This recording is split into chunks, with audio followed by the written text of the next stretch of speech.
Sudah lebih dari 2 tahun pandemi, kasus COVID-19 di Indonesia masih sempat mengalami peningkatan yang cukup signifikan beberapa waktu yang lalu. Peningkatan ini diduga disebabkan oleh munculnya varian virus corona baru yang udah sering diperbincangkan nih, yaitu varian Omicron. Meski begitu, masih ada aja nih info simpang siur yang beredar mengenai varian tersebut. Jadi, di video kali ini, saya akan bahas mengenai mitos fakta terkait COVID-19 varian Omicron, sambil memberikan sedikit update mengenai situasi pandemi di Indonesia. So, pastikan kamu tonton video ini ya sampai selesai.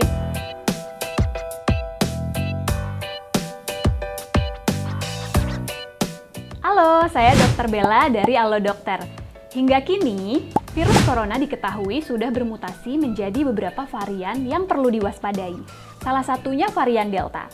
Penyebab gelombang kedua kasus COVID-19 di Indonesia pada pertengahan tahun 2021 lalu yang juga menjadi penyebab kematian terbesar akibat COVID-19 di Indonesia. Kemudian, munculnya varian baru pada akhir 2021 di Afrika yang diberi nama Omicron ini ternyata kembali menyebabkan lonjakan kasus di berbagai belahan dunia, tak terkecuali di Indonesia. Varian ini diketahui memiliki beberapa karakteristik yang membedakannya dari varian virus corona sebelumnya. Yang paling mencolok adalah tingkat penularannya yang lebih tinggi. Karena seperti kita ketahui, kita baru saja melalui gelombang ketiga kasus COVID-19 di Indonesia.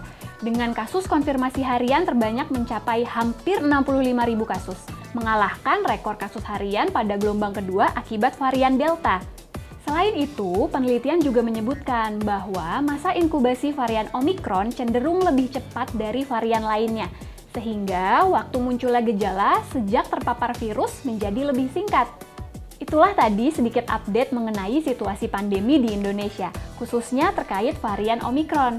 Nah, sebentar lagi saya mau bahas soal mitos-mitos yang beredar terkait varian yang satu ini ya. Tapi sebelum saya jelaskan lebih lanjut, ada informasi menarik yang mau saya bagikan nih ke kamu-kamu yang lagi nonton sekarang.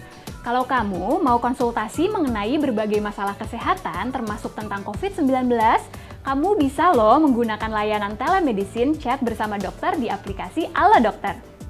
Selain praktis, di aplikasi Allo Dokter, pilihan dokternya juga banyak, mulai dari dokter umum, dokter spesialis penyakit dalam, sampai psikolog juga ada.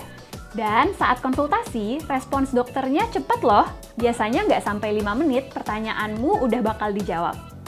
Terus nih, kalau dari sesi konsultasi ternyata kamu butuh pemeriksaan lebih lanjut, dokternya juga bisa bantuin arahin kamu untuk buat janji konsultasi di klinik maupun rumah sakit terdekat saat itu juga. Semuanya cuma lewat aplikasi Allo Dokter aja loh. Membantu banget kan? Makanya tunggu apa lagi? Yuk download aplikasinya sekarang juga di App Store atau Google Play dan rasakan semua manfaatnya. Oke, sekarang masuk ke mitos yang pertama ya, yaitu varian Omicron cuma menimbulkan gejala ringan saja. Kok mitos sih dok? Bukannya memang benar ya? Well, memang tingkat keparahan penyakit COVID-19 varian Omicron dinilai nggak setinggi varian-varian lainnya, apalagi varian Delta. Ya, setidaknya nggak lebih berat lah. Gejalanya juga nggak terlihat begitu berbeda dengan gejala COVID-19 pada umumnya. Misalnya demam, batuk, sakit tenggorokan, sakit kepala, nyeri otot, mudah lelah, gangguan pencernaan, hingga hilangnya kemampuan indera penciuman dan indera perasa.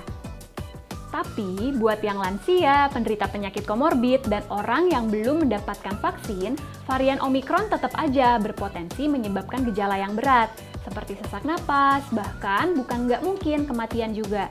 Jadi, jangan sepelein varian Omicron ini ya.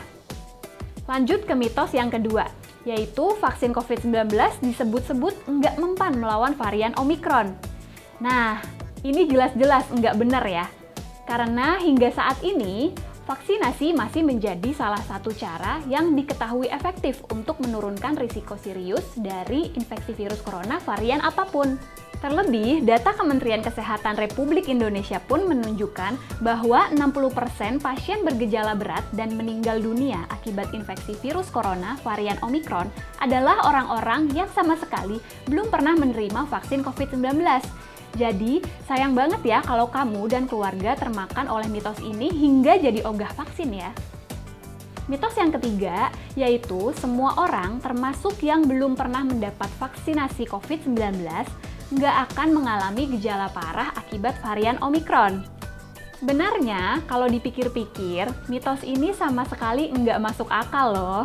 Karena kayak yang tadi saya jelaskan, bahwa ada orang-orang yang masih berisiko mengalami gejala berat dari varian Omikron. Salah satunya ya, orang yang belum divaksinasi COVID-19. Soalnya memang sudah terbukti lebih rentan mengalami gejala berat. Terlebih, orang yang belum divaksinasi juga jauh lebih mudah tertular virus corona, khususnya varian Omikron yang memang lebih mudah menyebar. Apalagi kalau udah nggak mau divaksinasi, nggak peduli prokes juga. Selanjutnya, mitos keempat yang akan kita bahas adalah adanya anggapan bahwa varian Omikron nggak bisa menginfeksi orang yang sebelumnya sudah pernah terkena COVID-19. Pasca terinfeksi COVID-19, antibodi alami terhadap virus corona memang akan terbentuk. Tapi ini bukan jaminan bahwa penyintas COVID-19 nggak akan tertular lagi di kemudian hari. Apalagi sekarang kita berbicara tentang varian Omikron yang sifatnya memang lebih cepat menular. Lagian, kayaknya udah banyak ya cerita pengalaman orang-orang mulai dari kerabat, keluarga, hingga selebritis atau tokoh publik yang udah terkena COVID-19 untuk kesekian kalinya. Oleh karena itu, sekalipun kamu sudah pernah positif COVID-19 sebelumnya, sampai saat ini kamu masih dianjurkan buat menjalani vaksinasi lengkap. Plus, kalau bisa dengan boosternya juga. Dosis booster vaksin COVID-19 bisa kamu dapatkan dalam waktu 1-3 bulan setelah kamu dinyatakan sembuh. Yang terakhir, katanya masker nggak bisa mencegah penularan Omikron. Lagi-lagi ini mitos ya. Sudah ada banyak banget penelitian yang menunjukkan kalau pakai masker itu efektif mengurangi risiko penyebaran virus corona varian apapun, khususnya di ruang publik. Apalagi jika diiringi dengan prokes lainnya, seperti rutin mencuci tangan, mengurangi mobilitas, menghindari keramaian, dan menjaga jarak fisik dengan orang lain. Lebih baik lagi jika disertai dengan melengkapi dosis vaksinasi COVID-19. Nah, sekarang kamu sudah tahu kan apa aja sih mitos soal varian Omikron yang lagi banyak beredar dan bagaimana fakta di baliknya. Jadi, kalau besok-besok kamu dengar salah satu mitos varian Omikron tersebut, jangan percaya-percaya aja ya. Justru kalau bisa kasih tahu orang lain bahwa anggapan itu nggak tepat dan hanyalah mitos belaka.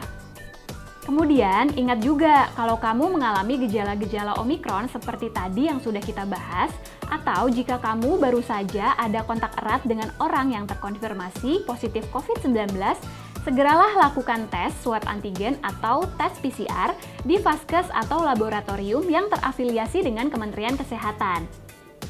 Kamu bisa melakukan tes COVID-19 tersebut kurang lebih 3-5 hari setelah ada gejala atau kontak erat dengan pasien positif ya, untuk mengurangi risiko hasil positif palsu. Nah, kalau hasilnya positif dan gejalanya ringan, sebaiknya lakukan isolasi mandiri di rumah aja ya. Nantinya, kamu akan mendapat WhatsApp konfirmasi dari Kementerian Kesehatan yang bisa digunakan untuk konsultasi dokter dan mendapatkan resep obat melalui layanan telemedicine untuk ditebus secara gratis.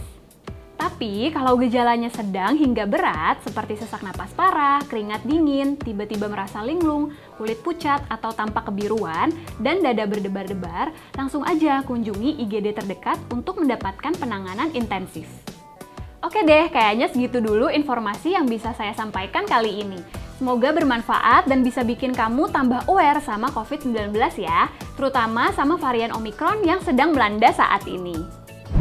Kalau kamu punya topik kesehatan lain yang mau dibahas di YouTube Allo Dokter, kamu bisa langsung tulis saja topiknya di kolom komentar. Terima kasih ya sudah menonton videonya sampai selesai. Jangan lupa subscribe, like, comment, and share. Hidup sehat bersama Allo Dokter.